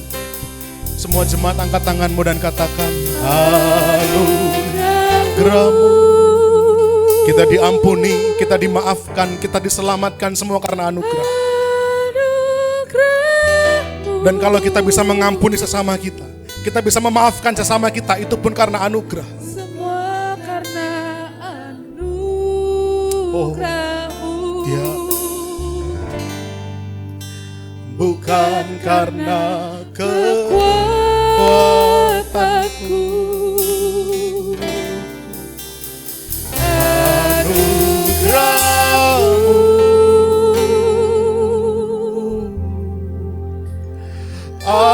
Anugerahmu Tuhan, kasih dan sayangmu, sumber kekuatan. Mari kita beri kemuliaan bagi Tuhan kita. Terima kasih. Terima kasih Tuhan untuk keselamatan. Terima kasih untuk penebusan, terima kasih untuk pengudusan, bahkan terima kasih untuk janji Tuhan memuliakan kami kelak. Kami percaya Tuhan hidup kami berkemenangan di dalam kasih-Mu. Terima kasih Bapa, ini semua karena anugerah-Mu. Dan bahkan kami dimampukan untuk mengampuni, itu pun karena anugerah-Mu. Roh Kudus bekerja, Roh Kudus berkarya. Dalam nama Tuhan kami Yesus, kami terima sepenuh-penuhnya berkat-berkat rohani dari perjamuan kudus ini. Haleluya, amin. Jemaat dipersilakan duduk. Saya serahkan pada pemimpin pujian.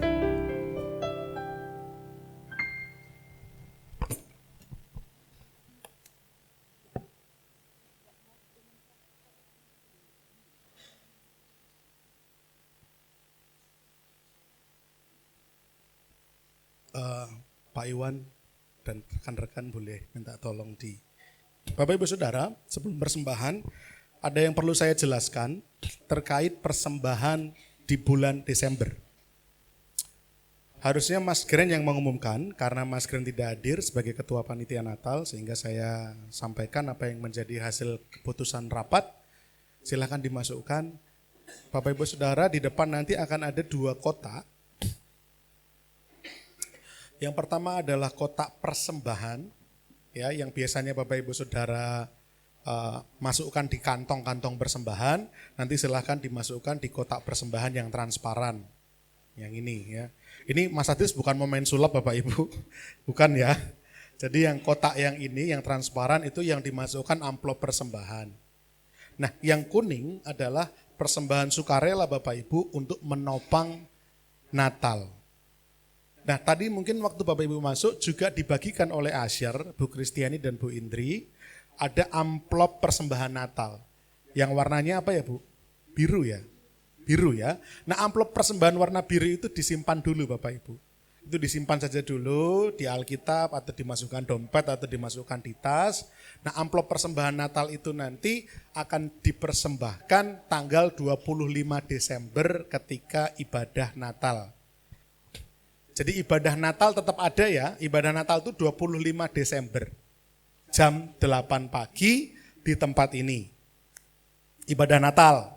Nah perayaan Natal dan juga sekaligus ulang tahun gereja tanggal 9 Januari di Gedung Pertemuan Lawang Junjing.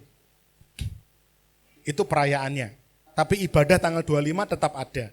Nah di tanggal 25 itu silakan nanti Bapak Ibu Saudara membawa amplop persembahan Natal. Ini ya. Nah ini, biru ini jangan dimasukkan, bukan Bapak Ibu. Ini disimpan dulu, nanti silakan diisi dan dipersembahkan tanggal 25, yang warna ini. Yang amplop persembahan yang ini, amplop persembahan yang biasa dimasukkan ke kantong, dimasukkannya ke sini. Ini kan transparan, ya, sini. Nah persembahan sukarela tidak perlu diamplopin, dimasukkannya ke sini. Jadi persembahan sukarela itu tidak harus memberi. Nah kenapa kok persembahannya tidak diputar kemudian maju? Saya kemarin berdiskusi dengan panitia, jangan sampai jemaat juga terasa berkeberatan, sudah ada persembahan kantong, kemudian masih maju ke depan untuk persembahan sukarela. Jangan, sudah kasih aja 2 kotak di depan, buat yang mau maju ngasih persembahan saja silahkan, buat yang maju langsung ngasih dua-duanya silahkan. Jadi kan gak bingung gitu ya, jadi semuanya langsung maju saja bersamaan. Ya, buat yang tidak maju juga tidak apa-apa, silahkan gitu ya. Masing-masing setiap kita kan punya berkat sendiri-sendiri dan semua ini dipergunakan dikelola untuk pekerjaan Tuhan. Sekali lagi yang transparan untuk amplop persembahan, yang tidak transparan adalah untuk persembahan sukarela, silahkan dimasukkan tanpa amplop tidak apa-apa, langsung dimasukkan di sini. Amplop persembahan Natal biru untuk kapan? 25 Desember. Waduh, kelihatannya 25 Desember saya keluar kota Om. Ya silahkan dimasukkan sebelum 25, enggak apa-apa. Tapi yang sudah ada niatan rencana 25 mau hadir bersama ibadah, tanggal 25 di tempat ini disiapkan aja untuk dimasukkan tanggal 25. Ya, gitu Mbak Dita ya. Tuhan berkati Bapak Ibu ya. Puji nama Tuhan, kita sebentar memberikan persembahan, kita mau persiapkan persembahan kita. Nanti saya minta Saudari Reva untuk berdoa. Mari kita bersatu dalam doa. Terima kasih Tuhan, kami mengucap syukur kami boleh beribadah pada pagi hari ini. Kami juga sudah mendengarkan kebenaran firman Tuhan. Sebentar Tuhan, kami mau memberikan sedikit dari apa yang telah Tuhan percayakan kepada kami. Kiranya Tuhan persembahan ini dapat berguna bagi kerajaan Tuhan di muka bumi ini. Terima kasih Tuhan, hanya dalam nama-Mu kami berdoa. Haleluya, amin. Amin. Kita akan pujikan Bilaku.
Di dalam dunia ini tiada seperti-Mu, tiada ku takut.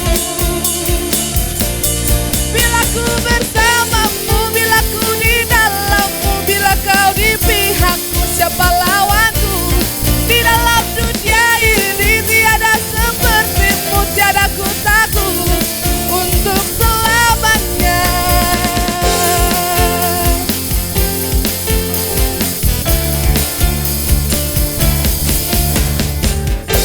Tuhan memberkati persembahan Bapak Ibu Saudara sekalian. Dan saya akan mengumumkan agenda sepekan kegiatan gereja kita. Nanti jam 3 sore ada ibadah Alpha Kids sekolah minggu di Maestro jam 3 sore. Lalu jam 5 sore ada ibadah raya kedua. Bagi Bapak Ibu Saudara yang mau datang ibadah sore monggo, atau yang belum hadir di ibadah raya pertama di Hotel Grand Soba jam 5 sore. Lalu hari Senin ada latihan tamborin dan dance untuk putri-putri. Silahkan datang ke Maestro jam 6 sore, bagi yang mau bergabung bisa datang. Lalu hari Selasa dan Rabu biasanya ada Oikos, akan diumumkan di grup Oikos masing-masing. Lalu dari hari Kamis ada latihan ibadah raya pertama jam 6 sore, ibadah raya kedua jam 7 malam. Di Maestro juga, bagi setiap pelayan Tuhan harap mempersiapkan diri. Hari Jumat, karena Jumat pertama, jadi ada menara doa. Bertempat di mana nanti menyusul. Lalu menara doa jam 6 sore ya Bapak Ibu Saudara. Lalu hari Sabtu ada ibadah Metanex jam setengah 6 sore, bertempat di Maestro. Dan hari Minggu kita akan bertemu kembali di tempat ini jam 8 pagi untuk ibadah raya pertama. Sekian yang bisa saya umumkan. Ada tambahan Bapak? Oh.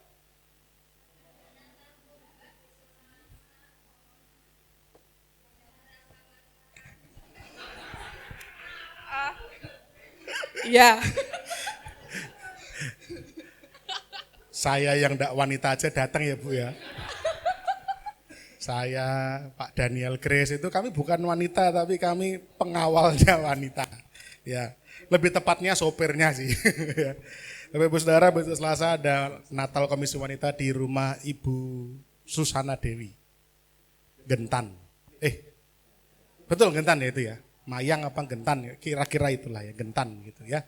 Bapak Ibu Saudara, pengumuman tambahannya yang pertama, mohon maaf besok Minggu saya tidak dapat bersama-sama dengan Bapak Ibu Saudara. Kami ada acara keluarga ya, sudah diagendakan. Tapi tenang ya, masih ada bapak-bapak yang lain ya. Pak Heri sepertinya ada Pak ya. Karena kan tugas pasti ya. Pak Heri ada, kemudian juga ada yang di ibadah sore ada Mas Gren, ada Pak Daniel ya. Jadi saya bersyukur bahwa di tempat kita ini saya tidak sendirian. Ya, pagi nanti ada Pak Heri dan juga Pak Iwan, sore ada Pak Daniel dan Pak Adi Gren untuk bisa membersamai jemaat. Ya, mohon izin untuk besok Minggu. Kemudian yang bisa saya tambahkan juga adalah perayaan Natal kita. Saya umumkan dari sekarang, mbok menowo, bapak-bapak, ibu-ibu punya ide kreativitas, silahkan. Perayaan Natal kita besok tanggal 9 Januari sekaligus juga perayaan ulang tahun gereja itu mengambil tema kabar baik bagi segala bangsa. Itu temanya, kabar baik bagi segala bangsa. Nah, kami panitia Natal menyepakati, panitia Natal dan pelayan-pelayan mimbarnya menyepakati akan menggunakan baju tradisional suku-suku dan bangsa-bangsa, panitia dan pelayan. Tapi bila mana jemaat juga pengen terlibat, jemaat pengen, wah aku juga pengen, dipersilahkan, sangat boleh berkreasi, boleh kreativitas. Ya, saya sudah dapat bocoran beberapa pengen pakai baju Bali. Boleh. Ada yang mau pakai baju tradisional Jawa, kebaya, boleh. Dipersilakan Bapak Ibu. Saya juga sudah dapat selenting-selenting, ada yang pengen pakai baju nasional Belanda, ya noni-noni Belanda gitu. Dipersilahkan. Wah kok sing-sing? Enggak, ini kita bukan sing-sing. Kita sedang song-song Bapak Ibu. Nah, karena temanya adalah kabar baik bagi segala bangsa, maka dengan menggunakan baju-baju tradisional atau baju-baju nasional seperti itu, setidaknya kita bisa memvisualisasikan bahwa keselamatan itu direncanakan Tuhan tidak hanya untuk satu bangsa, dua bangsa, tapi untuk segala bangsa yang ada di dunia.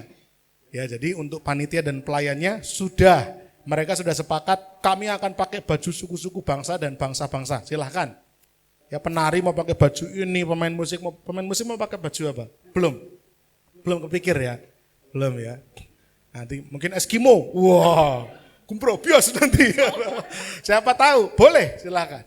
Ya, Bapak Ibu Saudara, bagi Bapak Ibu Saudara jemaat semua mau pakai batik dipersilahkan, bebas. Tapi kalau ada yang punya ide, wah saya kayaknya mau pakai ala-ala Kalimantan, boleh. Misalkan mama saya ini kan dari Sulawesi Utara, nah, mungkin mau pakai baju adat Lombok misalkan, oh enggak nyambung ya, enggak ya, pakai baju Manado, ya boleh, ya dipersilahkan. Ya, jadi silahkan Bapak Ibu yang mau ikut memeriahkan itu boleh. Kalau panitia dan pelayan sudah sepakat begitu, kalau jemaat silahkan, mau pakai boleh, kalau mau bajunya bebas juga enggak masalah. Bantu doa. Target kehadiran kali ini adalah 300 jiwa, 250 sampai 300 jiwa, biarlah itu boleh terlaksana.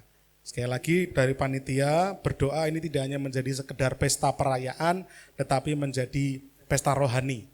Ada kebangkitan kerohanian dari jiwa-jiwa jemaat yang hadir untuk semakin getol cinta sama Tuhan. Ya, itu saja.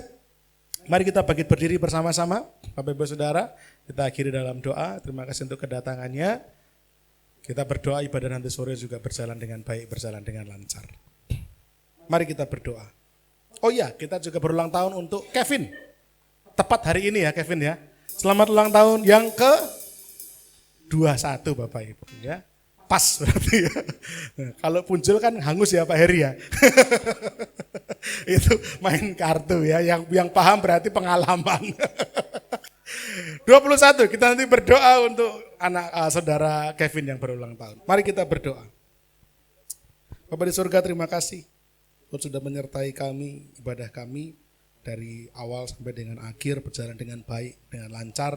Kami terima segala berkat-berkat rohani lewat pujian, penyembahan, hati kami bersuka cita, hati kami penuh dengan damai sejahtera, terlebih lewat firman Tuhan kami terus diajar, kami dibangun semakin hari, semakin menghidupi karakter ciptaan baru, semakin serupa seperti Kristus. Bapak di surga, pagi hari ini hamba berdoa, biarlah kiranya berkat yang teristimewa Tuhan curahkan dan limpahkan dalam kehidupan setiap kami semua, jemaat Tuhan. Berkat dalam rumah tangga kami, berkat dalam pekerjaan tangan kami masing-masing, berkat dalam pendidikan anak-anak kami, berkati juga Tuhan dalam setiap pergumulan-pergumulan kami, apapun yang menjadi kendala persoalan hari-hari ini yang sedang kami hadapi. Biarlah kiranya pertolongan-Mu terjadi tepat pada waktunya. Berkati juga kesehatan kami semua Tuhan, agar kami dalam menghadapi hari-hari cuaca yang tidak terlalu baik ini, kami boleh tetap sehat, tetap prima, tetap fit untuk kami dapat beraktivitas menjalankan tugas, tanggung jawab dan peranan kami. Bapa di surga, kami juga berdoa khususnya untuk saudara Kevin yang berulang tahun di umur yang ke-21 tahun.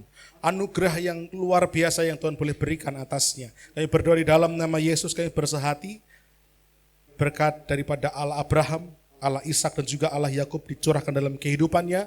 Makin hari makin luar biasa, diperlengkapi Tuhan dengan perkara-perkara yang indah, perkara-perkara yang ajaib, dipakai masa mudanya untuk melayani Tuhan, bahkan kehidupannya menjadi berhasil dan beruntung. Segala cita-cita pengharapannya boleh tercapai oleh karena berkat dan penyertaan Tuhan saja bagi Kevin. Untuk para pelayan yang sudah melayani, pakai hidup mereka makin hari makin luar biasa. Dipercaya perkara-perkara yang semakin besar, dipercaya untuk memberitakan Injil semakin banyak jiwa, agar semakin banyak orang mendengar tentang Engkau dan menjadi percaya. Kami serahkan ibadah kami selama sepekan, persekutuan kami. Tuhan tolong sertai semua berjalan lancar, Natal Komba, komisi-komisi, oikos-oikos, latihan, semuanya. Terkhusus panitia Natal, Tuhan sertai, Tuhan berkati, Tuhan cukupkan segala sesuatunya. Kalau sebentar kami akan pulang, kami berpisah satu sama lain ke rumah kami masing-masing. Penjagaan Tuhan, penyertaan Tuhan ada atas kami. Jauhkan dari mara bahaya, jauhkan dari kecelakaan, dan tibakan kami di rumah masing-masing dengan selamat, pertemukan pada kesempatan ibadah yang akan datang. Jemaat Tuhan yang terkasih, mari dengan percaya kita mengangkat kedua tangan kita. Dan juga dengan seraya kita menerima berkat-berkat daripada Tuhan. Kiranya Tuhan memberkati engkau dan melindungi engkau. Tuhan menyinari engkau dengan wajah-Nya, memberi engkau kasih karunia-Nya. Tuhan menghadapkan wajah-Nya kepada kita semua dan memberi kita damai sejahtera. Pulanglah dan terimalah berkat-berkat ilahi daripada Allah Bapa, cinta kasih, kemurahan, karunia daripada Tuhan kita Yesus Kristus, dan juga damai sejahtera, sukacita, bahkan persekutuan bersama Allah Roh Kudus. Ada senantiasa dalam setiap hati kita semua tanpa terkecuali, mulai pagi hari ini sampai Tuhan datang kedua kalinya. Dalam nama Tuhan kami Yesus Kristus, kami bersyukur dan berdoa. Haleluya. Amin. Bila engkau tak besertaku,